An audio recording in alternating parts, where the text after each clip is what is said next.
Welcome to the Debt Crisis Problem Podcast, your source for insights into major risk events that could trigger an economic downturn and debt crisis. Today we're addressing the key risk, the labor market. Our goal is to create risk awareness and spark a healthy debate for the average citizen. The world is too fragile to wait. We need fresh candor and common sense. A debt crisis looms due to unsustainable debt and deficit spending everywhere.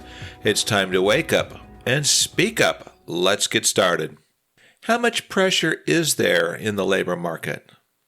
The year 2024 labor market feels really weird. The job market looks solid on paper. Over the course of 2023, U.S. employers added 2.7 million people to their payroll, according to U.S. government data. Unemployment hit a 54-year low at 3.4% in January 2023 and ticked up slightly to 3.7% by December. The labor market has been fairly strong and surprisingly resilient, according to Daniel Zao, the lead economist at Glassdoor, especially after 2023 when we had headlines about layoffs and forecasts of recession. But active job seekers say the labor market feels more difficult than ever. A 2023 survey from staffing agency Insight Global found that recently unemployed full-time workers had applied to an average of 30 jobs, only to receive an average of 4 callbacks or responses. Between the news, the radio, and politicians just talking about how the economy is so good because unemployment is low, and just hearing all that, I just want to scream from the rooftops. Then how come no one can find a job, said Jenna Jackson, a 28-year-old former management and consultant from Ardmore, Pennsylvania. She has been looking actively for a job since her layoff 4 months ago. I haven't quantified how many applications I've applied to, but it's definitely in the hundreds at least, Jackson said. More than half, 55%, more than half of unemployed adults are burned out from searching for a new job, Insight Global found. Younger generations were affected the most, with 66% complaining of burnout stemming from job search. A major reason could be that the job market is cooling, this according to Lee Juhon in February of 2024. The labor market is beginning to smell fishy, getting more volatile. Is reality and your reality consistent with the messaging that comes from the so-called experts, U.S. government officials? That we have the lowest unemployment rate in decades, the economy is super strong, and all is well? Everyone, especially economists, loves to see a strong labor market. The strength of the economic outlook largely depends on the labor market as employed people spend money. Most of the economic output in the U.S. is based on consumer spending. How do people really feel about the economy in an inflationary environment and increasingly high prices? Remember, when there is any inflation in any amount, overall prices are still increasing. One must wonder just how reliable the unemployment rate is these days and what it really means. The numbers may sound great, but is the lower rate just lower because of more people leaving the workforce and therefore not being included in the unemployment numbers? Many people are running out of savings and are beginning to use credit cards, accounts that are becoming delinquent. They're relying more and more on having a good job and income.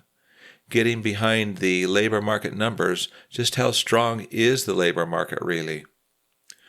Are people having a hard time finding a good job, and in some cases, any job? How many people are working not one, but more than one job? How many of the new jobs being created are U.S. government jobs and not private sector jobs, which are needed to fund the U.S. government jobs? Are older people's pocketbooks being pinched, making them work more to maintain their standard of living instead of just relying on retirement income? How many hours each week are people working, and do they want or need more hours? What about your employer offering any benefits like health insurance? Is the number of full-time jobs falling and the number of part-time jobs increasing? Statistics and numbers can easily be manipulated to give the appearance of something that's better than what it actually is. Something doesn't smell quite right when it comes to the job numbers. This ad is sponsored by the TunaBudget.com podcast. Hey friends, looking to improve your personal and family financial wellness? Don't miss the Tuna Budget podcast at TunaBudget.com. Download your free Tuna Budget Worksheet Plan, the most powerful budget worksheet plan in the world. Yours. In addition, dozens of Tuna Budget's human-side candid conversation memos may be the perfect answers you're looking for. Join us for real candid conversations and candid questions that can change your life for the better. Subscribe to the TunaBudget.com podcast and empower yourself to take charge of your financial future and well-being. The future labor market, will it be tight, and how well will it pay? Is not the U.S. population growth beginning to decline as the baby boomer generation is dying off and the younger generations are not getting married and having children like they used to? What is that going to do to the future labor market? Become tighter and tighter with higher wages? And who is going to pay off all the older people who need great health care and other benefits? As to the aging population, on one hand, fewer workers will reduce the supply of labor, possibly inflating wages. But it is possible older workers will stay in the workforce longer and reduce the need for businesses to raise wages. While worker pay didn't really increase in 2021, 2022, incomes of late really haven't increased all that much considering recent declining inflation. But when inflation risk heats up again, how far will the Federal Reserve Bank go to tackle inflation, especially if wages finally get increased? So we ask ourselves, what kind of raise do you expect to receive in 2024 or maybe 2025? What do you think your employer is planning to budget for salary expense in 2025 and beyond? During COVID-19, a time known as the Great Resignation, workers were readily able to change jobs and command more money. Don't be surprised if there is downward pressure on wages after the strong demand for labor from the COVID-19 period. Now the likelihood of getting more money is trending lower, while the chances of getting laid off are increasing. People have an uneasy sense of what's going on these days. High prices are holding strong due to inflationary pressures, and wages haven't increased like people had hoped. There's a lot of talk about layoffs, and those looking for good jobs are having a harder time finding one. It's taking longer. What is it like for you or those in your circle? Do you feel like you'll continue to have a good, well-paying job? Or is there a risk that your job outlook might change? Maybe just desperately wish you had a better job? Remote hybrid work. Are people really happy at work? For many years, employees have complained about work-life balance. When COVID-19 came and many people started working remotely, the pros for working at home helped to have more balance. Many people want to maintain a remote working posture, while employers are increasingly asking their workers to return to the office on a hybrid basis.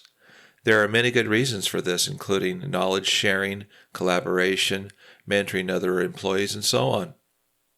Remote hybrid work gives people more flexibility, reduced commuting stress, saving a lot of time and money, increased productivity, and cost savings.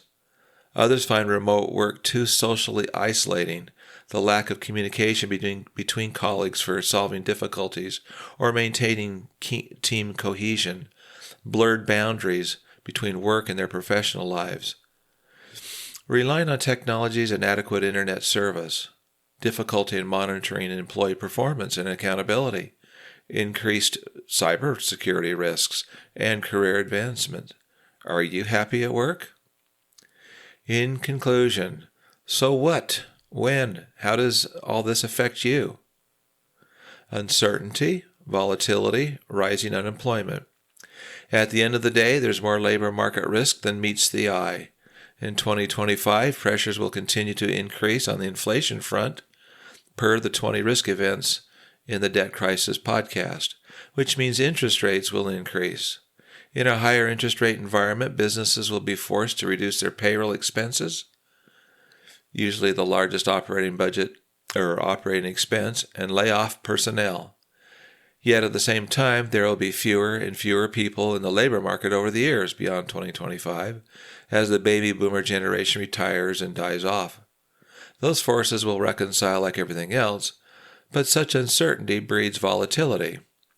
There is also the issue of labor gaps filled by illegal immigrants who are involved in the workforce at various levels.